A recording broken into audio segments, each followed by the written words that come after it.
Good evening, good morning, good day, sunshine, and goodness gracious me. And good night, you missed that out.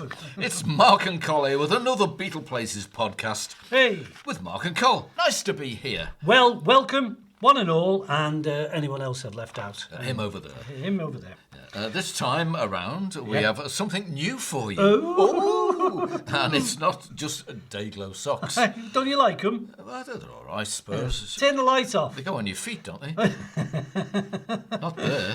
Well, anyway, it doesn't matter what our sort of clothing's all about tonight. Aye. We're just ever so pleased to bring you a brand new feature tonight to our regular podcast, which is usually the Beatleplaces with Mark and Col, ever reliable. Yes, this time around we've done something new, and it took us by surprise and all. Yes, it's certainly flabbergasted me. It's called Beatles with an A. That's an A.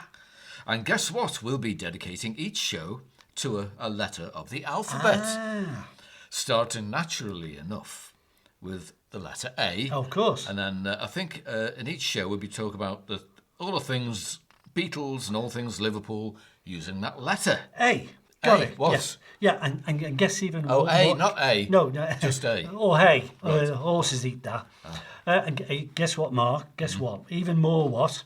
Here's the clever bit. Oh. Next time we do another letter. Oh, that's a and we good keep on idea. going through the alphabet. You get the gist of Who it. thought now. of that then? It just came to me like that. That's all. Actually, about an hour. It took about an hour. Aye. Yeah, but that's the idea. Beatles with an A. That's good and then for next you. time, Beatles with a B and Beatles with a C. And All the way to the end? yeah, so that's what we're going to do, or have a go at anyway. Yeah, we don't want it to be too complicated as an idea, as Col tends to glaze over like pork.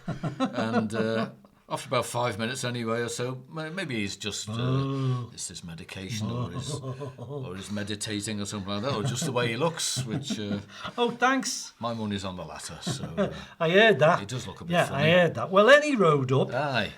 Each Beatles with an A show podcast will include Beatles songs with an A, Beatle people with an A, Beatle places with an A, and a bunch more with an A. So just to make sure we ain't missed anything topic-wise in the letter we're doing that night, we'll even include a random Beatles bit towards the end of the show too. Oh, so that sounds there you go. exciting. It is. Oh, hi, blimey. So it's all packaged and parcelled and wrapped up nicely with good old features that you already love and appreciate. Well, we think they do anyway. Yeah, well, nobody's told us No, anything else nothing yet, no. No letters have come through yet. Namely, the Beatles Quiz. Hey! This month in Beatle history. And as you've come to expect, it's delivered in the happy-go-lucky style of those sons of fun, Mark and Col, who both refuse to take life seriously, Yes. despite the written warnings and the letters from the police. So you can guess, folks, it's more than a thrill to return to the podcast airwaves once again to present you with a Beatles with an A podcast, especially for you lot, packed with more juiciness than a radioactive kiwi fruit. Can you picture that? I can, yeah. And we think you're actually going to enjoy it. So set your sat-nav to this destination and off we're going to jolly well go. We'll make the next 17 hours just fly by. Oh, no. Only kidding. Turn on, tune in, and drop out. And really. drop off. Yeah, it has dropped off. But let's start again. Yes. But as with every Beatles podcast, Mark and me, Colin, him. Colin and me, and him over there, we need to go over a checklist before we get started. So We do. Right, are you ready? Yes. Checklist. Got your checklist. Yes. Okay, checklist. Tick. Mark, Tick. that's me. Col, Tick. microphone. Tick. Good. Custard creams. Yes, please. Tick. Clock. Tick tock. Refreshments. Hick. Hick. Beatles stuff. Yes, plenty of that. Plenty of that. Nothing better to do. Oh, definitely. Tick. Staring out the window. I think we're all set. Oh, look, it's raining. Right, then, I think settle down, gather myself together, then let's go. Because one thing for certain is a splendid time is guaranteed for all.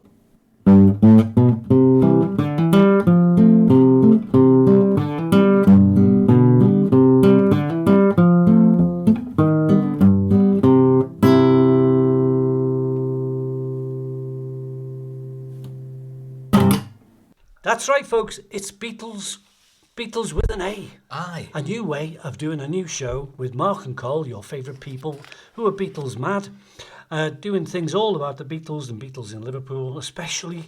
And this is our bit of fun as well. We hope you get as much fun out of it as we do. And we're going to start now. We're going to look at Beatles with an actual A tonight. And starting the proceedings we're going to do Beatles song origins with an A. So Beatles songs with an A. We're going to tell you about all the songs with an A in them in a minute. But Mark's going to pick one or two out for you just now. And then it'll be my turn to do something. Hey, I'm going to get a pin and stick it in a song and see what happens. Now! Sad my hands. Right, sorry about that, madam. Right, this one I'm going to pick is from the album From A Hard Day's Night. It's called Any Time At All. Any time at all. Yeah, it's a good one. Yeah. Good. Looking back at the Beatles' discography in the 70s, John Lennon often expressed a desire to re-record all of it. The whole lot. Really? Such as his dissatisfaction with the arrangements and the production and stuff like that. So, do it all again. Arguably, John began this task here by rewriting a song under a different name. Any Time At All, one of A Hard Day's Night's most exciting performances, makes for a successful update of It Won't Be Long. John, in 1980, admitting that the newer song contained the same chords with me shouting over the top, he said. So, despite such amendments, the lyrics to Any Time At All lack the emotional weight to match John's belting vocal performance. That's what he's good at. One of his best ever with the Beatles. So, Slow Down and When I Get Home, which were recorded in the same early July recording sessions, similarly feature him in surely the best vocal form of his life. So a good, powerful song, those ones. Yeah, he did a bunch. He never rated himself. Yeah. He did a bunch, and he thought, and he said, just throw away that song. And I love them. Yeah. Run for Your Life. There's a bunch. Yeah. And yet he kind of dismissed them. Probably as he got more avant-garde and more strange with his sort of tune-smithing. He surprised us, and he underrated himself. He didn't rate himself as a lyric writer so much as a poet who was good at playing music. Yeah. That's a good song. I quite like it. So good choice, that, Mark. Good choice. It was, wasn't it? Yeah. Give me a fiver. Well, it's Beatles with an A, everyone. So you can guess when we go on to our next topic. It's got an A in it. Or it begins one. Now, can I cheat a bit and say Amberg, or is that just me being stupid? Let me think about No, I've got that I've got a proper Beatle place. Go on, man. It's where Ringo Starr used to live. Can you remember where that was? What the address? Well, if you know it exactly, you win £10. £10? £10. That's Dutch pounds. Let me have a look and see. Arnold Grove. George Harrison's address. Did Ringo live? That's another A. Did Ringo live with him there? Then? That's the thing. Well, you don't know that, do you? We could never know. Be sure. And we'll never be sure. Go on then. The one I'm thinking of is 10 Admiral Grove. That's it. In Dingle, which is Liverpool 8. It's not far from Toxteth. And we've been a couple of dozen times, haven't we? But it's been done up since we were there last. Oh, yeah. They've had the painters in. Yeah, it's always been pink for some reason. It's a strange looking house. And it's got a V over the front door, which is to do with VE Day, that I recall anyway. So 10 Admiral Grove. It's Ringo didn't live there. Lived there from birth. He moved there when he was about 5. And all he did was his mum and himself just straightforwardly agreed to move to that house because there's a little bit more room in it. And the lady she swapped with, whose name I forget, they just went to where he used to live in Madryn Street.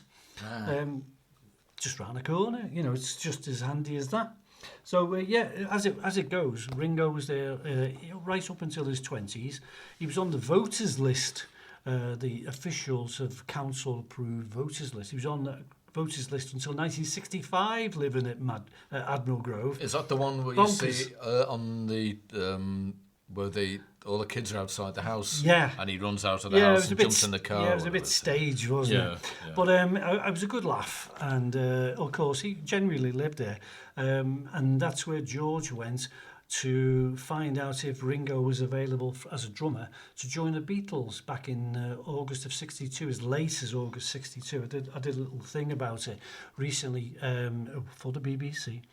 and it'll come to light soon, but it's a little time like that. George went there and he was given egg and chips. Oh. And Elsie Greaves, Harry Graves, wasn't it?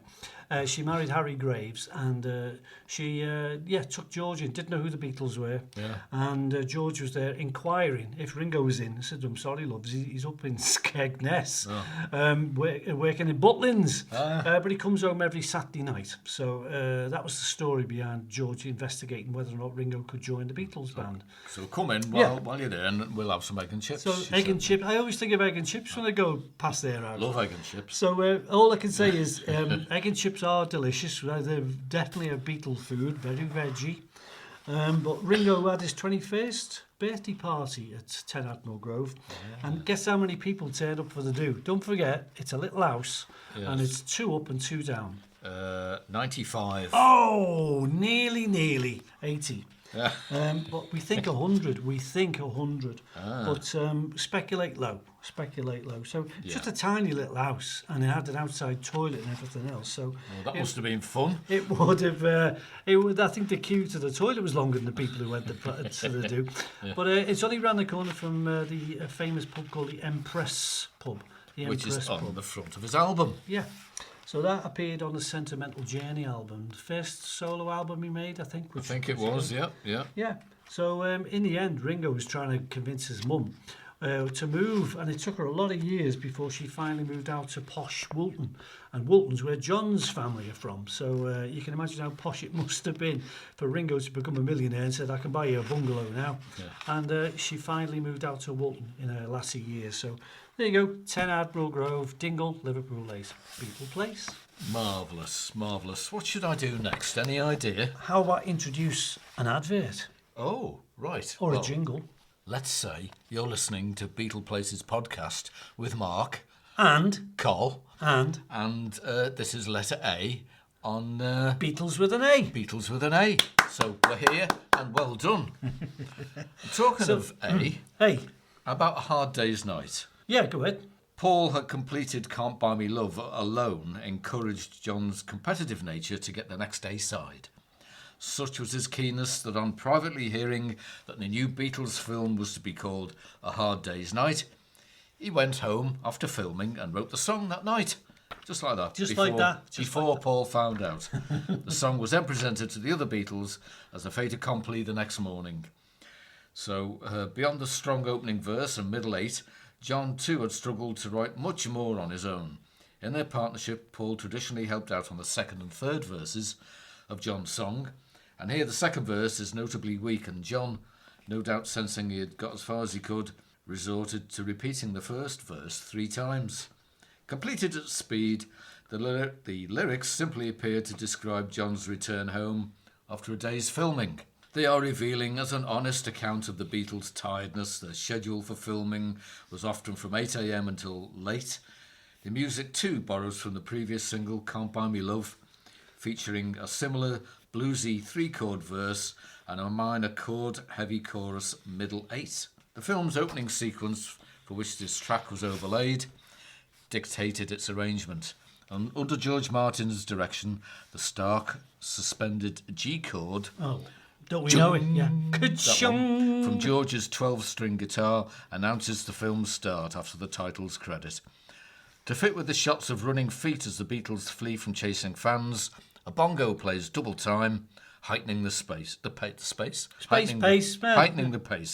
Potato. Martin's other key input here was to create the unusual solo, where George's 12-string guitar is matched note for note on the piano. Nowadays, I think with this AI version of the Red and the Blue albums coming out, I reckon you'll hear all this stuff. Yeah. In more clarity. That new single is going to be on the blue one, I think, isn't it? Oh, well, yeah, I'm getting mixed info about that particular thing. We'll talk about the new albums to come in a bit, because we don't know enough, to be frank, but they're just being announced as due out.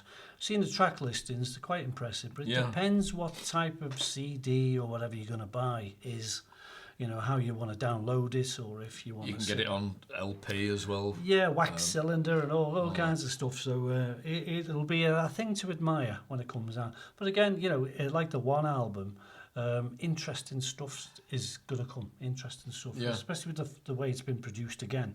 I think I'm going to buy it anyway. Oh, you know. Aye. Couldn't lend us a tenner, could you? Till the end of the week. That's good on I'll that, pay Mark, you back yeah. on Thursday. So the other thing about that song is we don't normally say a hard day's nice. No. We go, there you go, there's a song, hard day's nice. Hard day's nice, We yeah. cut it to the quick. We abbreviate, we abridge, and really the official title is A Hard Day's Night. And there's plenty of little A songs that you never knew were Beatles songs, which have a bit of an A bit to the beginning of them, and we'll clear that up later. Aye, you will. So that's the Blue Album, and there we have Now and Then, which is the last track on the track listing on the Blue Album, which is due out on November the 1st, is it? 3rd? The end of this it's got to be for Crimbo. End of isn't this it? week. It's going to be for Crimbo. Well, this is the last week in October we're recording this session. Yeah, but you know, this is that time of the year when you start setting things up for Crimbo. Oh, so, yes. Okay, cheers, Mark. Lovely. Okay, you're listening to Beatles with an A with Mark and Col. and that's me and that's him over there It is. in his pajamas. Oh, don't So- tell everybody that. Did you say that for? Sticking with the letter A, here's an interesting A that I've never recited to Mark. You might be surprised. Do some Talking of A, reciting, then. there's various people who are A people. Jane Asher, for instance, Neil Aspinall. We've covered him many a time in the past on the old Beatle podcast. Oh, aye. And Magic Alex in quotes, which is a bit of a fudge. Yeah, a bit of a fudge there. As is Sharp intake of breath, Albert Alan. Marion. Well, we use the A and go, that'll do. Aye. But no, it's a real A, and it's a W.W. ABBA. W.W. ABBA. Ring a bell with anyone? W.W. ABBA. Who's W.W. ABBA? Well, I'll tell yous. Go on. I'll tell yous. It's one of Paul's old Beatle people. Ah. Yeah, ABBA's, spelled A-B-B-A-S. It was a newsagent, and Paul had a job there as a little lad, way back in 1956, which would make him about 13, 14. It was in a place called Egbert, which is kind of a posh end of Liverpool, where you would say, you know Egbert quite well now, because you drive certainly up and down there a fair bit. I do every now and Yeah. then. So Egbert is kind of a nice area, and it's away from where Paul lives, which was Allerton, Fortlin Road in Allerton. So I'd say it's a mile or three away, just as the crow flies anyway. Something like that. Yeah, and it isn't that close to be fair, but Paul did have a bike, and when he got the offer of a paper round, it came thus ways. So what I found out was Mr. ABBA, who ran the newsagents, lived round the corner from Paul. So it must have gotten wind on whatever grapevine there was in Allerton, because it is a neighbourhood after all said and done. And he may have been offered the job by simply being locally known. So it's suggested in various stories that this was the place that Paul first met John, which I don't think is as true as it sounds. It doesn't really bear much scrutiny, to be fair. Where me and Mark might agree, where John first met Paul, even though they probably didn't exchange words so much as noticed each other, it would have been at the Chippy, round the corner from his school, Vaughan's Chippy, which was down Faulkner Street. It's now very posh and very bijou, sort of eatery area now, all cobbled streets. It looks like a film set, doesn't it? It does, yeah. It's right by funny round there. Blackburn School, which is round corner from Philharmonic, would you happen to know? Aye. So, yeah, Vaughan's Chippy was where I would say Paul noticed a teddy boy John, fresh out of our college for the afternoon, buying scampi and chips or whatever he was doing. That's very posh. I would say scampi's the wrong word, maybe scallops. Scallops might have been a bit more working class. Yeah. So there you go, W.W. ABBA is a Beatle person, and he was operating from 166 Egbert Road in Egbert. And there you go, a Beatle with an A, a Beatle people person with an A. Back to Mark for more. Should I say another A? Yeah. How about Jane Asher? Oh, well, do you know what? I bought something of hers today. I bought some cooking utensils. Did you know? Yes, and they were Jane Asher's. Well, is she missing them? She'd be missing them now. she said, looking through her drawers. Jane Asher, otherwise known as Paul's girlfriend, was born in 1946. So she's doing pretty well. She is. Now. She's quite a well-known actress, very talented, very attractive. She was starred in quite a few different things. She was born in Willesden, appeared in quite a few plays, Romeo and Juliet, Alfie. She was also in Peter Pan when she was 14 years old. Was she really? In the West End. She was well-spoken, and she's also been on television a few times. Jukebox Jury, she became one of the astute panellists. Well, to be honest, she did have a very posh voice, and she was brought up in a upper middle class family. Father was a doctor, was he? I think he was, yeah. And her mother was a cellist, musician, teacher person, something like that. Yeah. And he lived in did he live in Wimpole Street? I think Round so. the corner from, or something like that. Yeah, yeah. I mean, the Barretts of Wimpole Street, that's famous. Oh. Aye. Well, anyway. She married somebody else as well later Yeah, on. she Anyway, married Gerald Scarfe. Yeah, the cartoonist guy. Yeah. She's also in quite a few things on television. She was in The Adventures of Robin Hood. Robin Hood. Yes. I forgot the rest. 57 Wimpole Street. That's where she lived. And Paul McCartney moved in there. He moved up to the top floor. And Ian John wrote quite a few songs up in his little flat up on the top. And Paul settled in with the family quite well. He liked his dad. He liked her dad, and they got on quite well. I suppose it was a nice clash of cultures, really, because Paul, working class, but as a musical genius, mixing with some posh people who kind of got to know an ordinary lad, really. So it kept him ordinary, if you see what I'm saying. Yeah. And of course he wrote Yesterday there, didn't he? Yep. And he wrote quite a few songs which sort of about Jane, but a bit sort of vague. There's no sort of specific thing that was about Jane Asher. Well, you daresn't. You daresn't. No. Probability, there was All My Loving, and I Love Her. Oh, yeah. Things We Said Today, Every Little Thing, What You Doing, The Night Before, all around that time when he was going out with Jane Asher. Nothing about cooking then? No. There's nothing about soggy bottoms or fairy cakes. Paul and Jane were engaged on Christmas Day, 1967, but didn't last very long. Jane went with the Beatles to see the Maharishi in India in February 1968, but then they split up in the July. She announced the breakup on Sam & Dee's D Time. Really now? On the 20th of July 1968. That was a big TV show at the time, wasn't it? It was, yeah. I remember big. watching that. They sort of broke up apart, and they're still friends as far as seems I know. to be, seems to be, because he had a thing with Francie Schwartz around that time. Yeah. And he I suppose with Paul being Paul and so famous, he could have had any old lifestyle he chose to, complete debauchery, completely mad. But he wanted a nice person. She was a nice person. Yeah. She did quite a few film roles after that. She was in a film called The Deep End, written and directed by Jerry Skolimowski, whoever he is. Big score in Scrabble. Yes, yeah. The score, funnily enough, you saying that, is by Cat Stevens. And the film is a cult classic, partly because of Jane appears in the nude. Oh, is that available on DVD and video? I have 16 copies. Oh, great. She also appeared in Henry VIII and His Six Wives, and in the TV series Brideshead Revisited. I saw her the other day in the show. She was the best thing in it, to be honest. She can act, really. In 1971, she met Gerald Scarfe, the cartoonist, well known for doing covers of Pink Floyd, The Wall, etc., etc., etc. And she's still doing very well. She appears on British television quite frequently. She's a very good cook.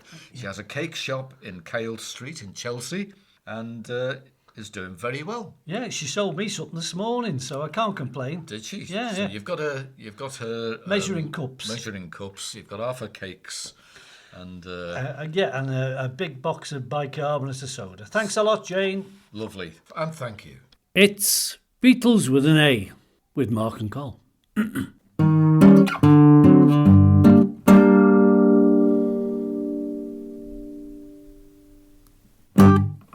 You're listening to Beatleplaces podcast. It's Beatles with an A, everyone. Brand new show. Hey! And it's A round of applause. In the singular. Yes. Right, time to give you a Beatles quiz. We always have a regular feature. It's a Beatles quiz. And fresh from the Brainbuster Beatles quiz book is this. And here it is for Mark. Let's see. Go on then. Right.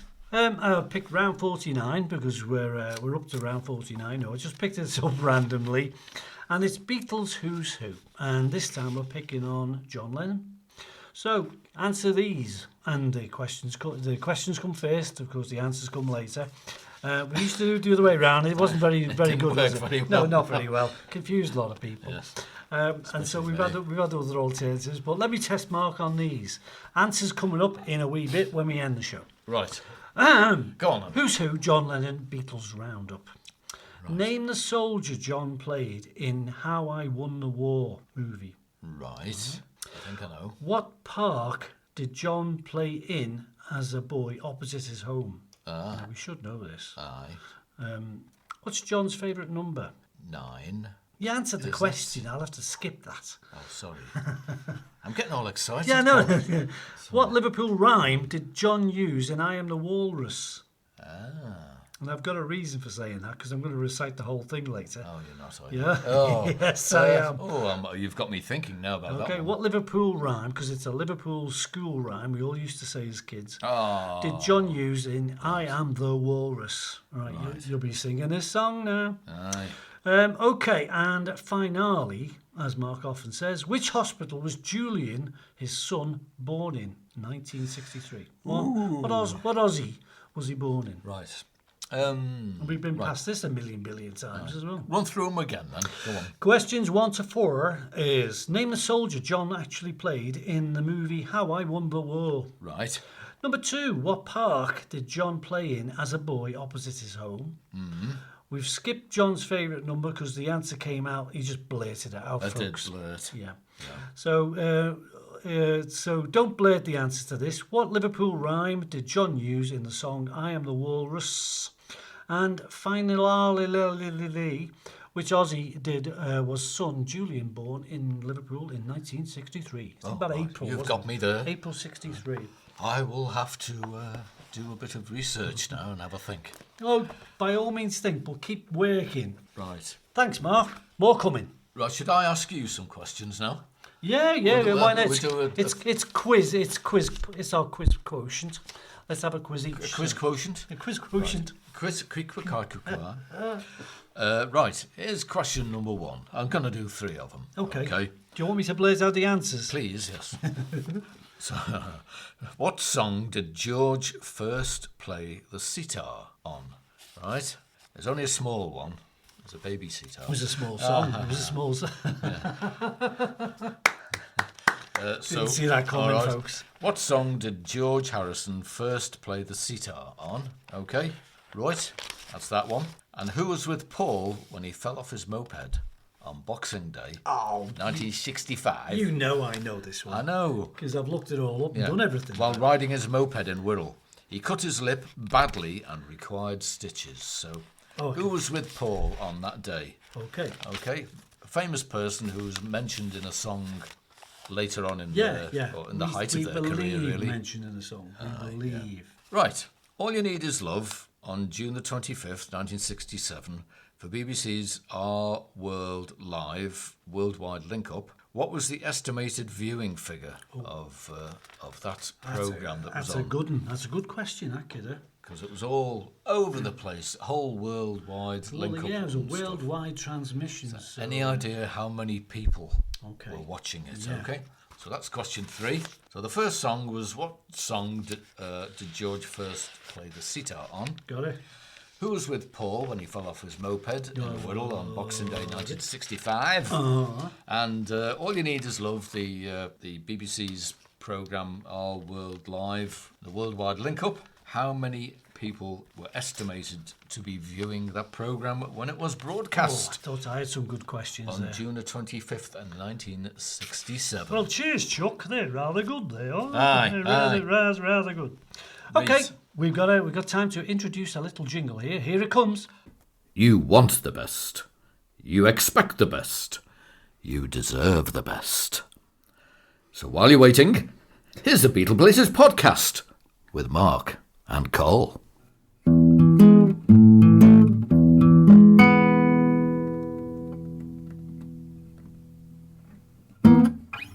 Well, thank you very much. That was lovely. Who played that? Oh, I did.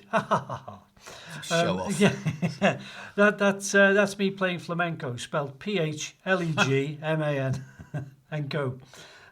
Flamenco, more with the emphasis on the phlegm, yeah. Phlegm. So Very nice. it's Mark and Col here. Just having a bit of a laugh, bit of fun, because we haven't done this in ages, and due to various cock-ups of my nature, I got the recording all back to front wrong, and now we've got it about right, and we can do a show again. So this is a new format. It's called Beatles With An A. Mark and Col are here doing the Beatles alphabet, slowly and surely, A to Z, or A to Z if you live in Canada and associated countries, and Associated countries? America, you mean? Yeah, Americas.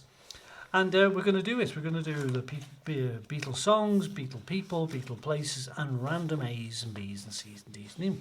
Aye. So here we are. We've got Beatles song origin coming up again. So let's have one, if I may. Go on then. Okay. All right. If you can get all this together. Sort yourself out. Beatles with an A. What could be simpler? Don't answer that.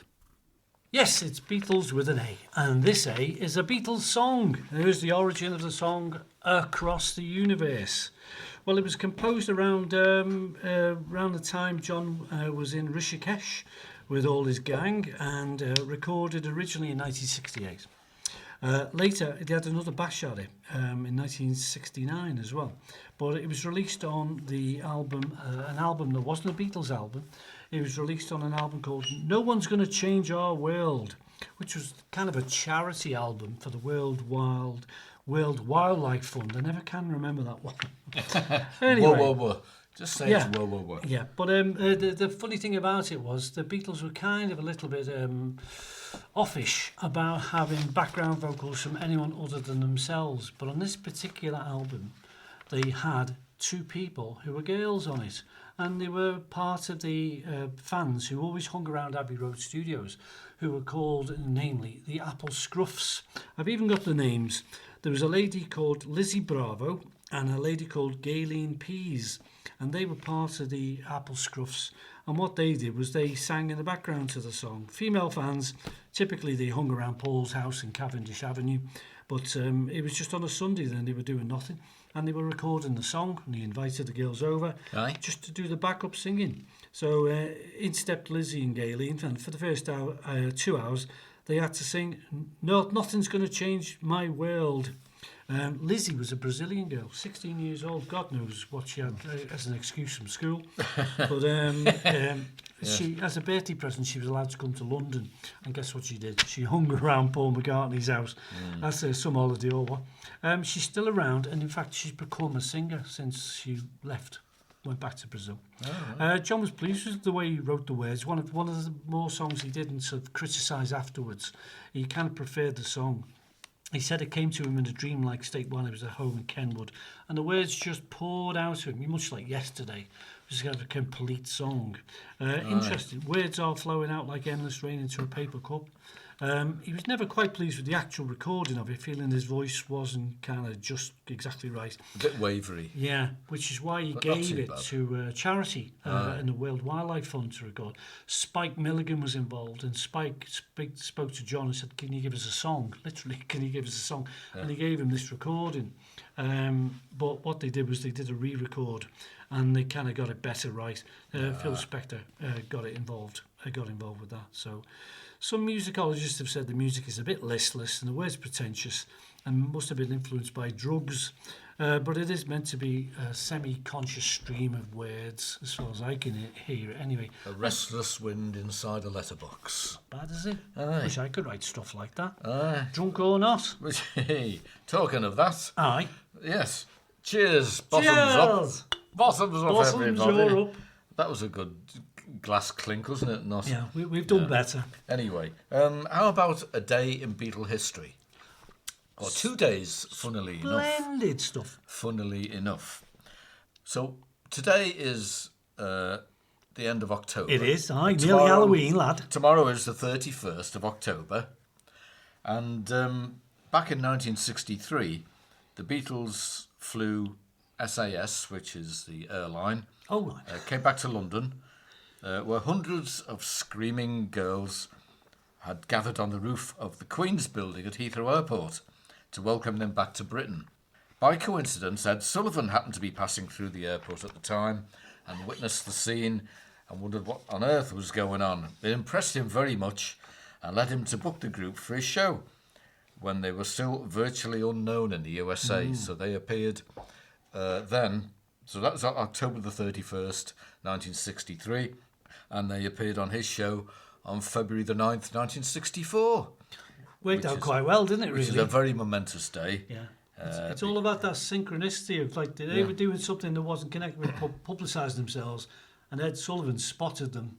Going, that's a big deal, isn't it, over here? So that was it. So that was a little bit of Beatle history, October 31st, 1963, when they sort of managed to break into America they by got some attention. Yeah, they certainly got attention. Attentionized. I know they appeared in terms of film footage.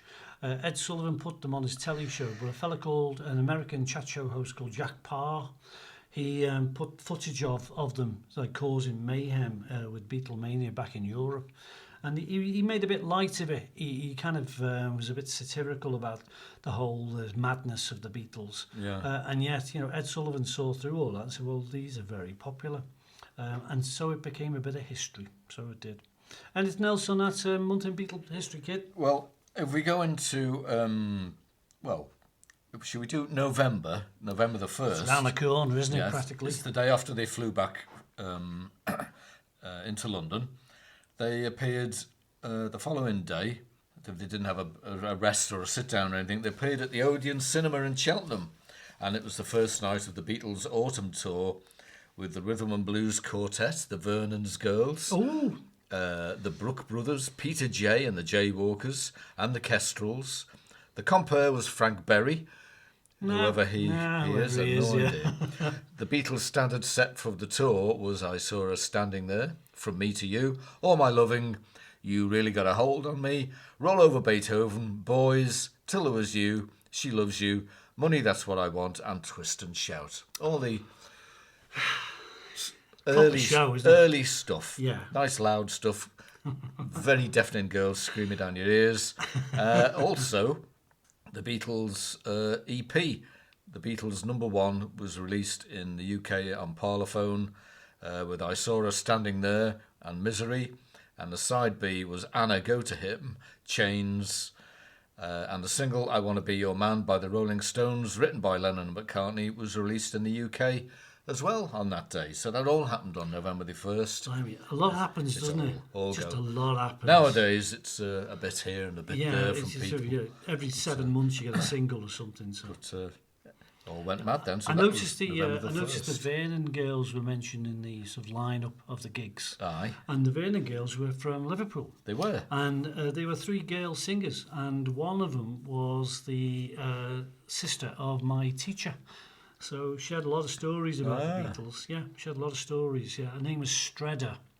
And Mrs. Stredder said, Mrs. Stredder was the married name of my teacher, but her sister was in the Vernon's girls, so she always had a couple of tales to tell. I don't remember if she came to our school to talk about it, but she was connected with them and she knew them. So how about that then? Well, blow me down. Yeah. It's Beatles with an A on a lovely night like this, and Mark and Col are here to provide some entertainment to you. Aye. That includes this message. Giving unemployed, good-looking, tall, handsome, well-groomed voiceover artists a bit of part-time work. It's the Beatleplaces podcast with Mark and Col. Is that all right? Yes, it's fine. Thanks. Thank you. Yeah. Next.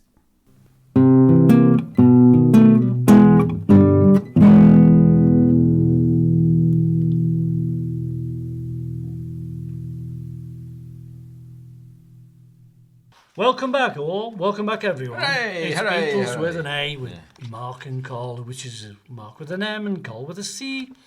And hello there, how are yous? So we're on the verge of being about halfway through the show, so we're just doing a little bit more about our Beatle friends, and we're talking about Beatle people now with an A, Beatles with an A. Mentioned him before, actually, but he is a splendid chap, and God love him, he's passed away now. Neil Aspinall, who we did love and respect. I wished I could have met him, because he sounded like a bit of a cool cat. There's quite a bit to Neil Aspinall that is still untold. I'm sure he wrote a book about his life, much like Mal Evans did, but we're never likely to see it now, because he probably intended to finish it and never did. Neil Aspinall was born in 1941. He wasn't born locally like the rest of the Beatles. He was born in Wales. He was born in a place called Prestatyn because the war was on, didn't you know? I remember, did you read all about it? Hitler was involved. Oh, it was a very busy time. So there were blitzes in Liverpool and there was a lot of bombing of the docklands in Liverpool. So I know my dad was evacuated as a kid and Neil Aspinall was evacuated also. So what happened was he went to Wales and just for a little while he was brought up there, came back to live in Liverpool, and he was a guy who went to the same school as Paul and George, the secondary school, what you'd call a high school.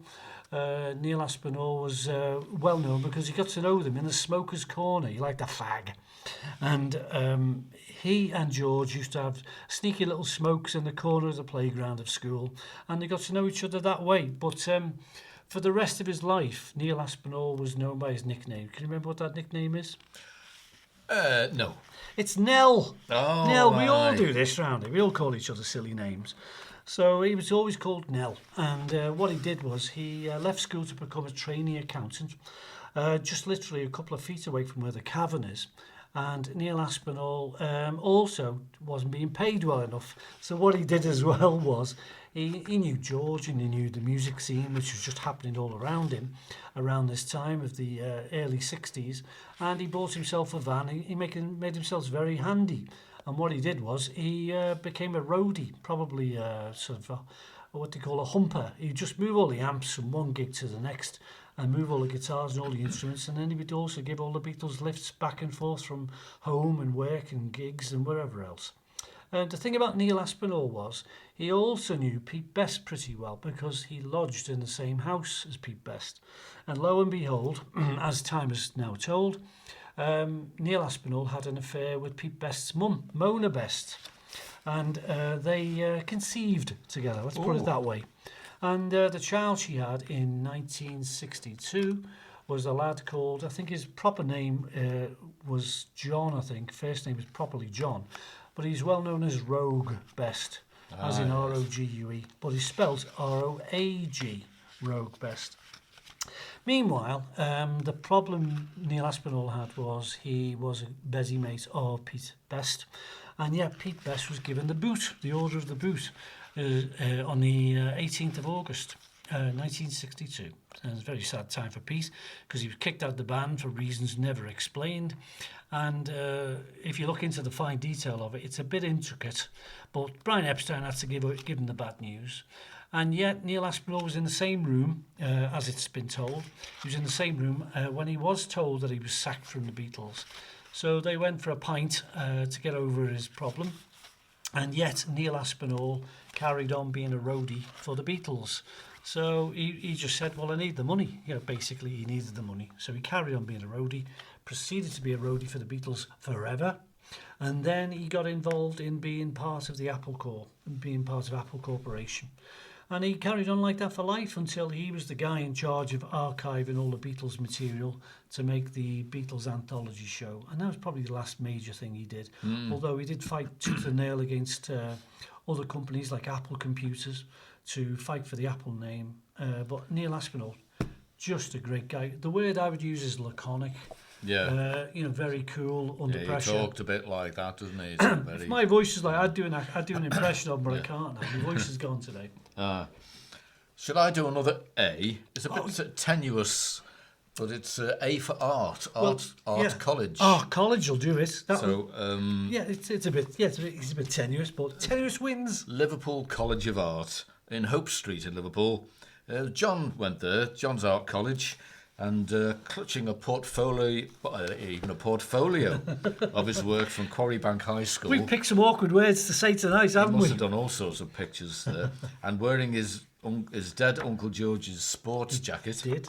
and a collar and tie, specially for the occasion, John scraped through the interview and was accepted as a student here in summer 1957. The college was a big disappointment to the idealistic 17-year-old Lennon. He was immediately strapped into the straitjacket of the lettering class with its overriding requirement for neatness and precision, which John certainly wasn't. John loathed it. It was totally alien to his restless, free-roaming spirit. The only tutor to be on the same wavelength as John was Arthur Ballard, who observed, "He draws naturally. As a conventional art student, he was not very good, but as an artist, which is very much more important, he was very talented." So Arthur Ballard could see the future for John Lennon, I think. He did. Very talented. He's an ex-boxer who came into the art world himself quite late.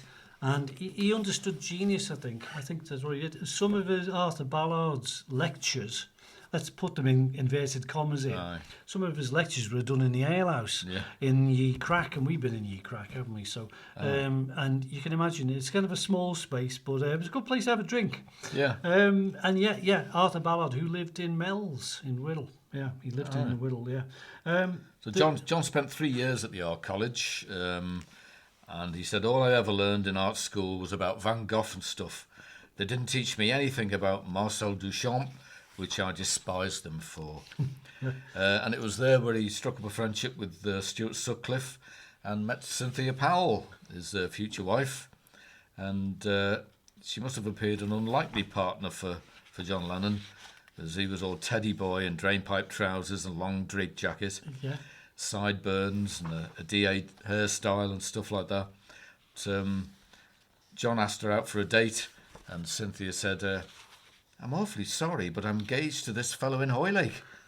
Which Lennon acidly retorted, "I didn't ask you to marry me, did I?" I'm sure there was a swear word in there somewhere. However, she accepted his invitation, and they went for a drink in the Crack. So that was it. That's romantic. That's the art college starting off as. Yeah, well, it was, and in fact, I know who that boyfriend was. I found it out. You found him, didn't you? Yeah, and he lived in Hoylake. Yeah. And the guy whose name was never known until me, I think, was a fellow called Barry Salmon, as in fish. Barry Salmon, and he wasn't a window cleaner. He worked in what we would call a bookies. He was a bookmaker's clerk, so he was a betting shop. Chap, he worked in there. His dad was a window cleaner, but so the myth around him has been a bit mixed. But there he was, Barry Salmon. So I was going to look up the guy who taught in lettering here, because I've got a list of the art teachers, and I thought I had it, but you haven't. Well, what a blow! Well, what can you do about that? Rewind a bit. And, there was What we could do is take a big breath and go. It's Beatleplaces podcast with Mark and Col, radio's answer to naked attraction.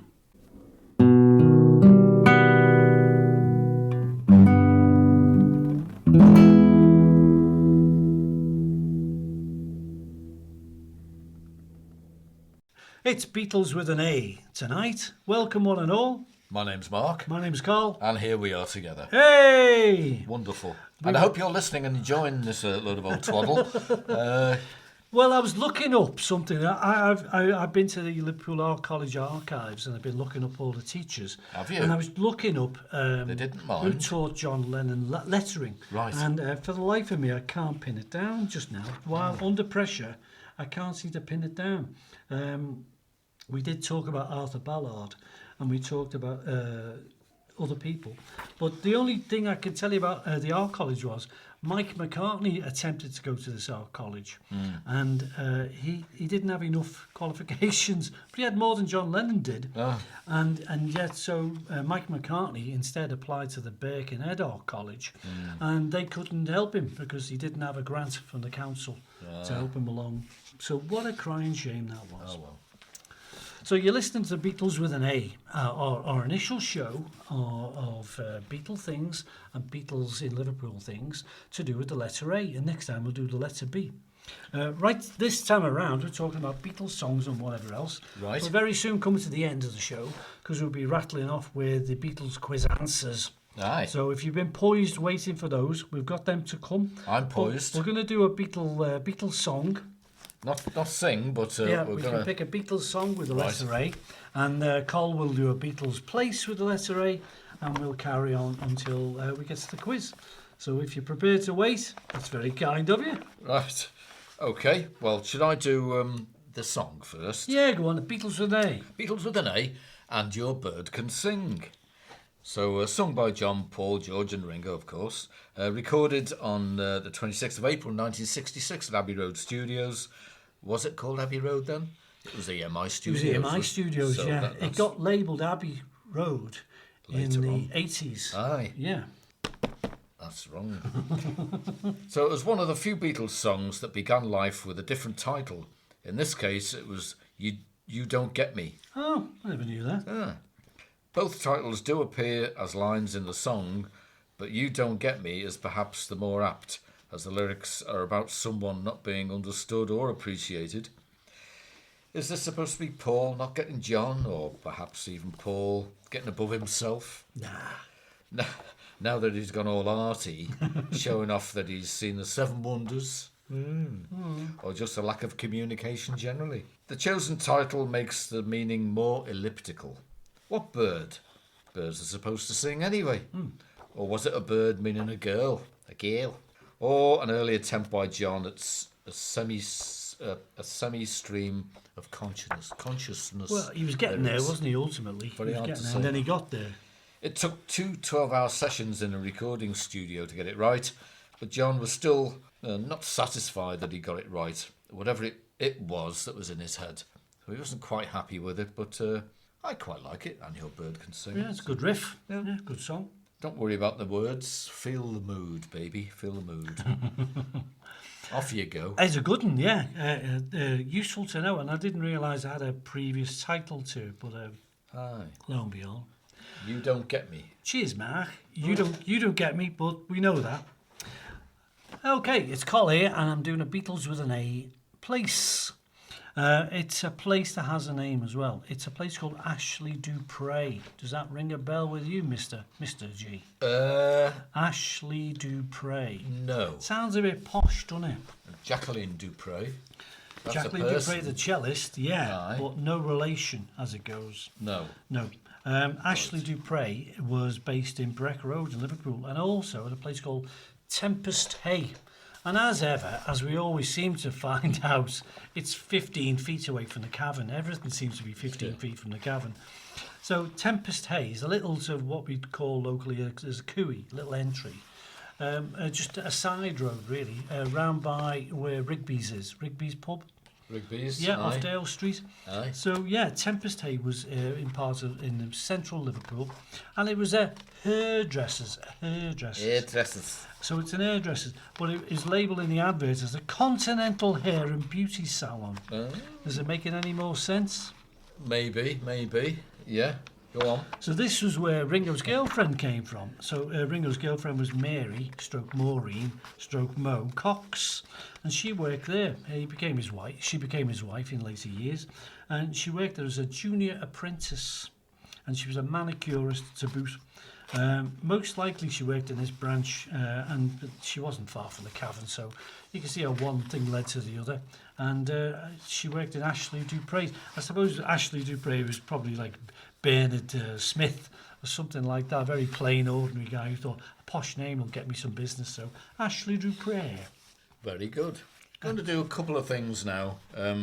Lyrics from songs. Okay. You're going to test me. I'm going to test you Oh, aye. on a couple of lyrics from a couple of songs. Okay. So I'd like to know where this song. Start again. Yeah. What is the title of the song that this line is from? Okay. Yeah. I'll write home every day and I'll send what? All My Loving. Correct. Well done. It kind of led there, It didn't did, it? yes. I picked the wrong there. line there, Yeah, really. yeah. I should have done the better one. You're trying to tough me out. Here's a harder one, okay? I'll miss out the line that's got the title of the song in. Who will love me till the end? Through thick and thin, she will always be my friend. Funnily enough, for that little noise you made, it's put me off. That's it. I'm very sorry. I had curry for my tea. That's all it was. She'll be with me to the end. Oh, it was in Help. Who will love me till the end? Yeah. Through thick and thin, she'll always be my friend. Following line is, I don't want to say that I've been unhappy with you, but as from today, well, I've seen somebody that's new. I ain't no fool, and I don't take what I don't want. For I have got another girl. Well done. Told you he was in the movie. Here's sixpence. I don't like the lyric round because you're thinking, I've heard the song 48 billion times. How come I don't remember the lyrics? Yeah. It's another thing entirely, to be fair. Well. Good one, like. Yeah, good, yeah. So there you go. Testing times to come, folks. Testing times to come. Testing. It's Beatleplaces with Mark and Col, and the show especially is called Beatles with an A. Hey, everyone, you've got taste. I like it. It took me ages to write that. Yeah. So, just summing up tonight, we've covered the letter A tonight, just to get things cracking. And we talked about Beatles songs. We had A Hard Day's Night, Across the Universe, All I've Got to Do, All My Loving, All Things Must Pass. Remember that one? Oh, yes. All Together Now, All You Need Is Love, And Your Bird Can Sing, Another Girl, and Any Time At All. They're all the Beatle A songs. And Beatle people, that is. There's Jane Asher, Neil Aspinall. We've covered them. Also, we could have talked about Apple tonight. There was a big story all on its own. And the Apple Scruffs, we mentioned them just for a minute or two as well. In terms of Beatleplaces, we looked at Admiral Grove, where Ringo came from. We looked at Allison Cemetery. It's full of Beatle connections with old family and history and family trees. The Anglican Cathedral in Liverpool, that's a big deal because Paul did his oratorio in there.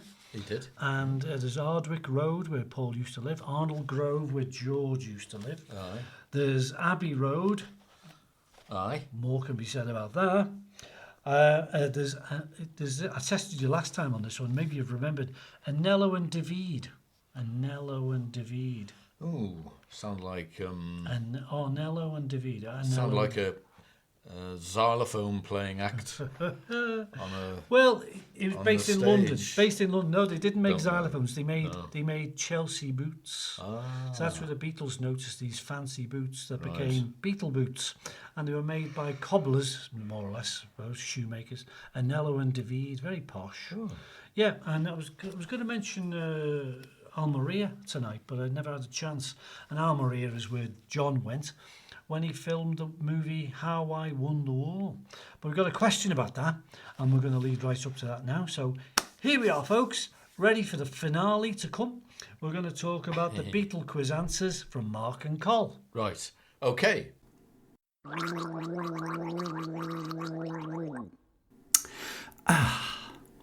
Good evening. Here's a joke. How many nitwits does it take to make a podcast? Well, listen to the Beatleplaces podcast with Mark and Col to find out.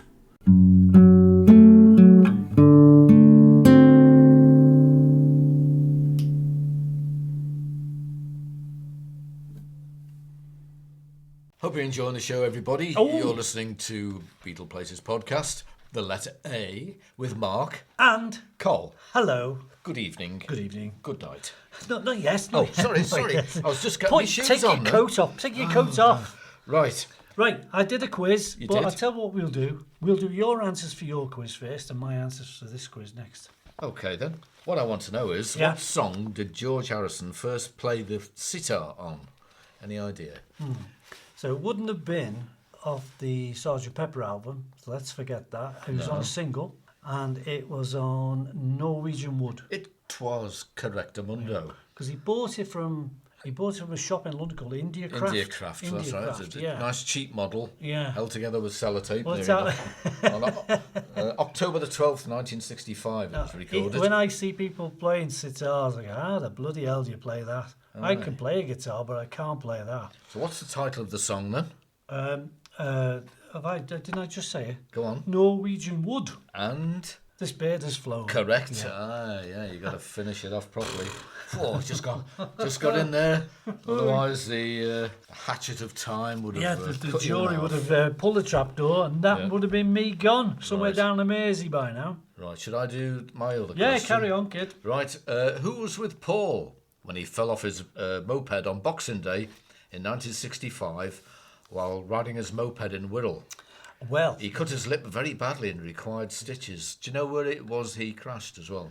Yeah, we do. I do, yeah. So the poor, unfortunate guy he was with was a posh fella from London called Tara Brown. Correct. He was the heir to the Guinness fortune, the Guinness beverage fortune.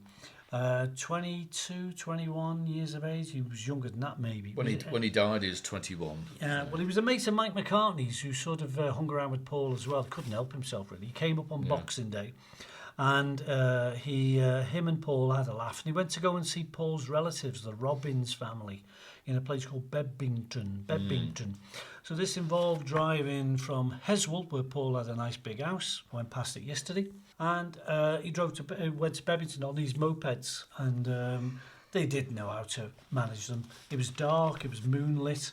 I think they were a bit drunk, and maybe something else besides that. Skidded off the road, hit the curb, tooth chipped, lip cut, big stitches, big black eyes. Aye. So what happened was Paul got to his relative's house, the Robbins family, and they immediately rang up a doctor who they knew. Got on the quiet. Yep. And this doctor was a fellow called Dr. Pip Jones. Whoa. Whole story all on its own. Another time, another place. Right. Okay, finally, question number 3 in the Beatles Buster Brain Thing quiz. Here goes my brain cells. Right. All You Need Is Love on the BBC. The BBC's programme Our World Live. The worldwide link-up of satellites all over the world on June the 25th, 1967. Go on. Now, what I want to know is, what was the estimated viewing figure for that programme? Worldwide we're talking, aren't we? Worldwide, that's everywhere. So how big's the world? It's at least 3 feet by big. 3 feet by 9. Big, at least. Couple of countries without tellies. Or let's say 500 million people. Oh, no, gone a bit mad there. 300 million. Oh, as few as that? Yeah. Oh, that's not very much, bad, is it? Yeah. Well, you had a bad night then. 300 million. Yeah, 300 million, that's not much. Not bad going, really, for 1967. Not great, not bad at all. No, yeah. Good question, yeah. I knew I'd get it kind of wrong. And I can't remember whether it was black and white or colour. I think it was. The bits of it were anthology colour. video has been coloured. Yeah. The way we would have seen telly in that era was in black and white, without a doubt. Yeah. Without a doubt. Bits of it were in colour, I think. Bits of it. Oh, I think were you might in be right black there. and white, Yeah, I think. yeah. There was definitely film. More investigation required.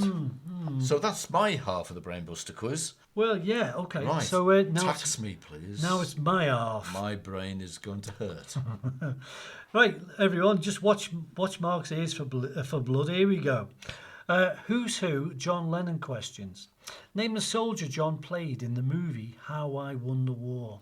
I think his name was Private Gripweed. Oh, well done. Private Gripweed is correct. Yes. Yeah. I don't know what his first name was. Oh, no, that's a great question. I think it was something ordinary like Stanley or something like that. You'll Google that while I'm looking it I up. will, yeah. So what park did John play in as a kid, as a boy, opposite his home? That was the clue. Opposite his home. Opposite his home.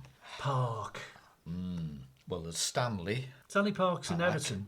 Aye. Yeah. So that's nowhere near. No, that's mad. Central Park. That's Wallasey. That's not nowhere near. I would say Sefton. Sefton Park. No. No. Calderstones. Of course it Calderstones. was. It's coming back to me now. It's where the big White House is and the bank is and all them. So and if you can do the walk for John went from home to school if you go to Calderstones as well. So it's Calderstones. In fact, the Beatles. It's a I think it's a Neolithic site, It's, if I remember yeah, rightly. it's something to do with the Stones, isn't it? When I was alive, we used to go there. So Col and Stones is the name of the Beatles video company now. If you look up YouTube, all the videos are copyrighted by Col and Stones Productions. Just a little side comment.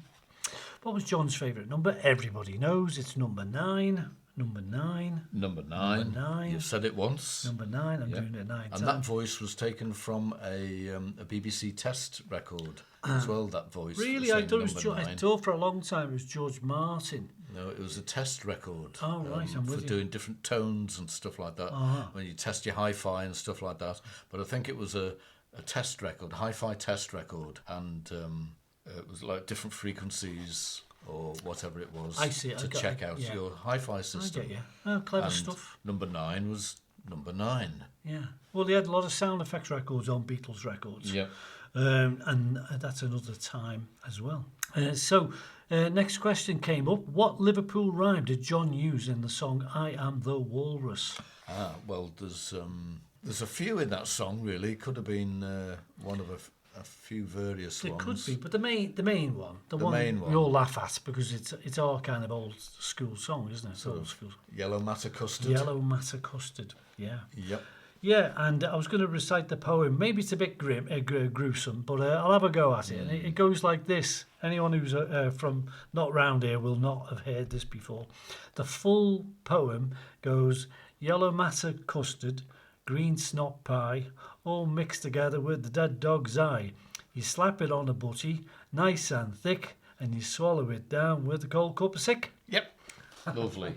And apologies for that. No, Apologies for anyone who doesn't feel very well just after having their all tea. that's been said and Very done. sorry.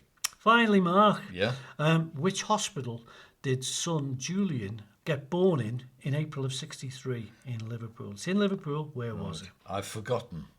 You drive past it a couple of times a week, I'm certain of it. If you're going towards Allison Aye. or Wavertree or It wherever. slipped my mind. It's Sefton General Hospital. right. Now, that happens to be the same hospital Julian was born in, Julia Lennon died in, and Bobby Dykins, her common law husband, died in as well. A couple of bit of history there. So, Sefton General Hospital. It's not there anymore. No. Nope.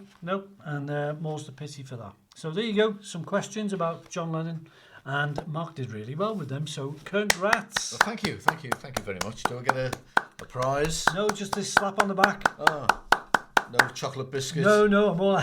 Rosette. A crown. You're not a horse, are you? Okay. Crown, no. Did you look up gripweed by any I chance? will have a look. So shall we pause for a moment? Yeah. This is the Beatleplaces podcast with Mark and Col. Please keep your hands inside the vehicle at all times.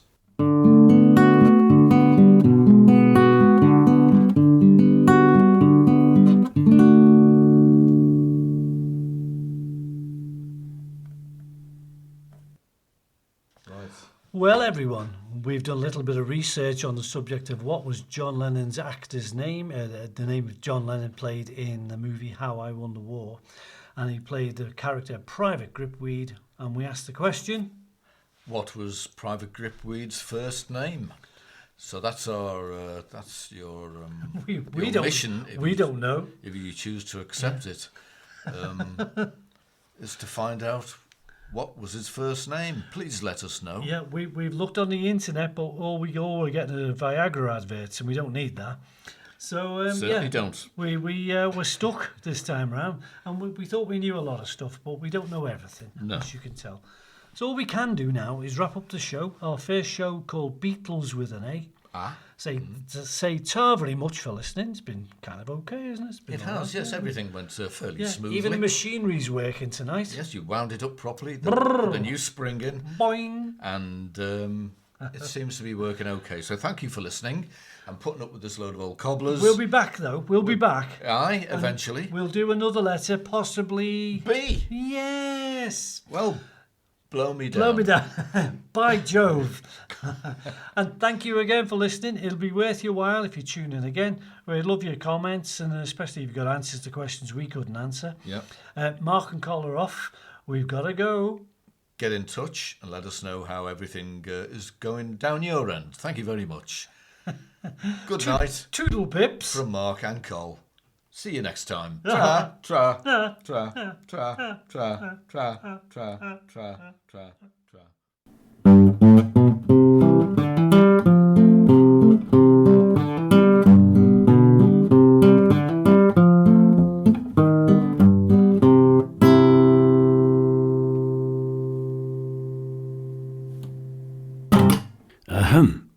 Thanks for listening to the Beatleplaces podcast with Mark and Col.